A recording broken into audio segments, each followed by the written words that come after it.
तो जो जवानी आई है ये रहेगी नहीं। 3 बातें मेरी हमेशा याद रखना, 3 चीजें कभी भी टिकाऊ नहीं है। जब तक ये 3 हैं तब तक कुछ कर लो। क्या क्या? एक है समय, एक है संपत्ति और एक है स्वास्थ्य। ये टिकाऊ नहीं है, ये रोज खत्म हो रहे हैं। समय भी रोज निकल रहा है, स्वास्थ्य भी ये हमेशा एक जैसा नहीं रहेगा, बीमारियां आ जाएंगी। और भगवान ने 2 पैसा दिया है, यह भी हमेशा रहने वाला नहीं है, ये कब तक है। इसलिए ये चीज तीनों हैं। मैंने तो ये संकल्प लिया है गंगा जल लेके, हम तो समय भी भगवान को दे रहे हैं, शरीर भी भगवान को दे रहे हैं, कुछ रुपया पैसा आपसे मिलता है वो भी भगवान के लिए ही लगा रहे हैं, और अपना भाग्य समझ रहे हैं कि तीनों चीजें ईश्वर के लिए समर्पित हो रही हैं। कभी भी दान पुण्य करके यह नहीं लगे कि ये कहाँ चला गया। जैसे बैंक में आपका धन बढ़ता है, परमात्मा की बैंक में इतना बढ़ता है कि उसकी आप कल्पना भी नहीं कर सकते, इतना बढ़ता है। अगले जन्म में यदि चाहना है तो उसका बस एक ही स्वरूप है, एक ही मौका है, उसे अच्छे कामों में उसको खर्च कर दो, ये कहीं भी जाने वाला नहीं। ये सब आपको अनंत गुना होके मिलेगा, अनंत गुना, इतना कि आप संभाल ही नहीं पाएंगे। इसलिए समय, शरीर और संपत्ति, तीनों भगवान को दे दो। शरीर भी भगवान, सुबह थोड़ा घूमा करो, टहला करो, नहीं तो घुटना दर्द करेंगे। चाय कम पिया करो, आप बहुत चाय पीते हैं, ऐसा लगता है कि चाय के साथ नानी जैसा संबंध हो गया है। करो जैसे नानी को बच्चे बहुत याद करते हैं, वैसे ही आप चाय को बहुत याद करते हैं। इसको कम पीजिए, ये घुटनों में दर्द करे, हड्डियों में गैफ कर दे। मखाना लिया करो, बहुत फायदा। घर में कोई गर्भिणी नारी है तो 2-3 बातें मैं लिखाई देता हूँ, लिख लो। 50 ग्राम मखाना, 50 ग्राम तिल, 50 ग्राम बादाम और 50 ग्राम क्या रह गया सौंफ। थोड़ा सा कढ़ाई में घी डालो, इन चारों चीजों को छोड़ दो, थोड़ा वो रंग परिवर्तन हो जाए उनका, फिर निकाल लो और मिक्सी में कहीं किसी में डालकर उसका पाउडर बना लो। 1 गिलास दूध में 1 चम्मच डाल दो और उसको पिला दो। मैं गारंटी के साथ कहता हूं डिलीवरी में उस नारी को कोई कष्ट नहीं होगा, उसका बच्चा तंदुरुस्त होगा।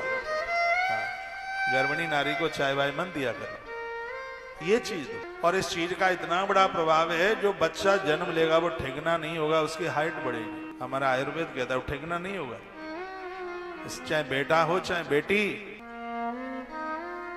पापा की भले ही हाइट कम है, मम्मी की हाइट भले ही कम है, यदि गर्भिणी नारी गर्भ में शिशु है इस चीज को लेगी तो उसके बच्चे की हाइट पूरी होगी, आयुर्वेद बोलता है। लेकिन आप भूल जाएंगे, आपने लिखा ही नहीं है। बच्चे तंदुरुस्त भी हों, स्वस्थ हों, उनका कद भी बढ़े, उनकी लंबाई भी बढ़े, और बच्चे को जन्म देते समय नारी को किसी भी प्रकार का कष्ट ना हो।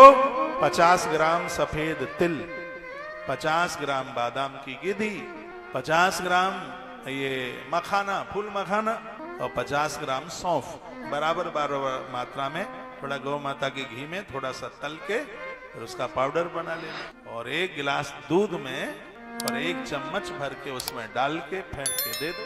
बहुत आनंद हो, नारी को कष्ट नहीं होगा।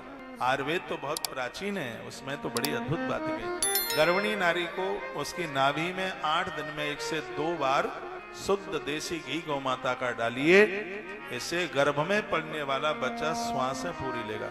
आज बच्चे जन्म ले रहे हैं तो जन्म से डायबिटीज हो रही है, बाल फैल हो रहे हैं, इतनी दिक्कतें हो रही हैं क्योंकि लापरवाही यहाँ एक हो रही है। उस लापरवाही से मुक्त होइए। एक अच्छे बच्चे को जन्म देने के लिए अच्छी माँ की जरूरत है। जैसे केसर के लिए कश्मीर चाहिए तो अच्छी औलाद के लिए अच्छी माँ चाहिए। मेरी माँ ने मुझे सौंठ के लडुआ खा के पैदा किया है, कितना तंदुरुस्त हूँ, मेरा बेस बड़ा मजबूत है। सौंठ के लडुआ खा, मैंने पूछा अपनी माँ को, मैंने कहा माँ तेरे पेट में था तो तूने क्या खाया? वो चाय नहीं पी, वो चाय नहीं पीती इसलिए मैं नहीं पी। मुंह मांगा इनाम मिलेगा उसे जिसने मुझे जन्म से लेकर अभी तक चाय पीते हुए कब देखा हो। इंदौर में तो बहुत आया, किसी ने देखा हो तो बताना कि चाय अपने तब चाय नुकसान करती। और माँ बच्चे के जन्म के समय पर बच्चा पेट में है जैसा व्यवहार, वातावरण, विचार रखेगी, खान पान रखेगी, वो सब असर होने वाली औलाद के ऊपर।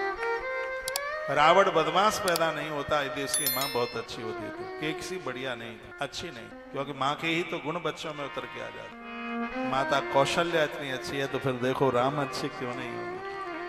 अच्छे बच्चों के लिए अच्छी सी माँ का होना बहुत ज्यादा जरूरी है। आइए मैं प्रसंग में आ जाऊं, ये बातें बहुत हो गई। बोलिए महादेव बाबा की जय।